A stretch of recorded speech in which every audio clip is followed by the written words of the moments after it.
William Afton is an incredibly intelligent individual, and recently in terms of IQ, he's been getting heavily downplayed, even people refer to him as being dumb. Well, yeah, I'm here to prove that to not be the case. Let's get into it. The reason of really why there's a misconception on how smart William Afton truly is in the first place is because William Afton doesn't really do much of an attempt to actually cover up his tracks very well. Not to say he leaves the evidence in broad daylight, but he's not that smart with covering it up. William and Henry open up a diner called Fredbear's Family Diner, to which business is booming. He then opens up another restaurant called Freddy Fazbear's Pizzeria, with the main mascots of this restaurant being Freddy, Chica, and Bonnie, which are operated by these souls of these missing children, from kidnapping them and stuffing their bodies into these animatronic suits. But the fact that William Afton could even craft these animatronics solely just by himself is very impressive off of how complex they actually are. Also, in the considerably short amount of time that he was actually able to craft these animatronics in the first place. To which in the Bite of 87, one of his animatronics actually performed a pretty crazy feat.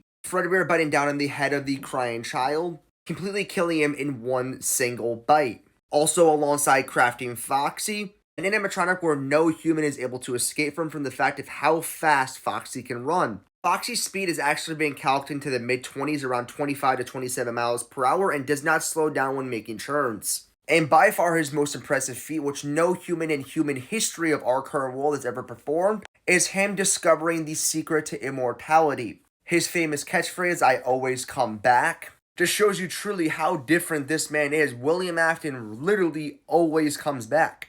He discovered the secret to immortality, something very impressive. In terms of manipulation, this is where I think William Afton is a little bit overrated. I mean, he manipulated Henry. Yeah, Henry wasn't dumb by any means, but he wasn't also, like, exceptionally brilliant. And he manipulated children, so, okay, it's alright. It wouldn't be on the level of manipulation like someone like Light or L from Death Note, but it's still, pretty decent.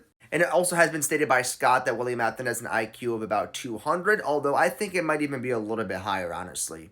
Overall, William Afton peaks in his abstract thinking, along with his technological inventions obviously being the animatronics, and the fact that he was able to discover the secret to immortality as he always comes back.